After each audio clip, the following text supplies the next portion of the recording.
Hello বন্ধুরা, আজকে আমি বানাবো ঝরঝরে সিমাই বা জর্দা সিমাই। সিমাইটা খেতে কিন্তু দারুণ লাগে, আপনারা একবার হলেও বানিয়ে দেখতে পারেন। আমি দোকান থেকে খুবই সরু সিমাইটা কিন্তু কিনে এনেছিলাম। তা কড়াইতে তেল দিয়ে সিমাইটা কিন্তু ভাজাই থাকে, তাও আমি একটু ভেজে নিচ্ছি।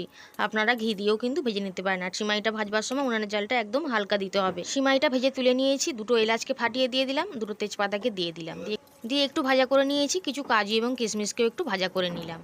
আর তারপর আমি 1 বাটি পরিমাণে দুধ দিয়ে দিলাম। এই দুধটা কিন্তু গরুর দুধ, ফুটিয়ে জাল করা ছিল। আর দিয়ে দিলাম পরিমাণ মতন চিনি। চিনিটা গুলে যাওয়ার জন্য অপেক্ষা করছি। চিনিটা গুলে গেছিলো, তারপর সিমাইটাকে আমি দিয়ে নিয়েছি। আপনারা কিন্তু জল দিয়েও বানিয়ে নিতে পারেন। তো আমি ঢাকা দিয়ে দিয়েছিলাম, ঢাকনাটা খুলে নিয়েছি। এখন দেখুন কতটা খোঁচা খোঁচা মতন লাগছে। তো সেই জন্য আমি আর একটু দুধ কিন্তু দিয়ে দিচ্ছি। তাই জল বা দুধ যাই দিয়ে বানান, প্রথমে কিন্তু অল্পই দেবেন। ঢাকনাটা আমি খুলে নিয়েছি, দেখুন সিমাইটা এখন খুব ভালোভাবেই কিন্তু রান্না হয়ে গেছে। এখন এভাবে খুন্তিটা দিয়ে কড়ার উপর নাড়াচাড়া করতে হবে, তাহলেই কিন্তু কত সুন্দর ছেড়ে ছেড়ে যাবে। এভাবে রেখে দিয়েছিলাম, তারপর ঠান্ডা করে নিয়েছি। খেতে বেশ ভালো হয়। আর উনানের জালটা হালকা রেখেই কিন্তু বানাতে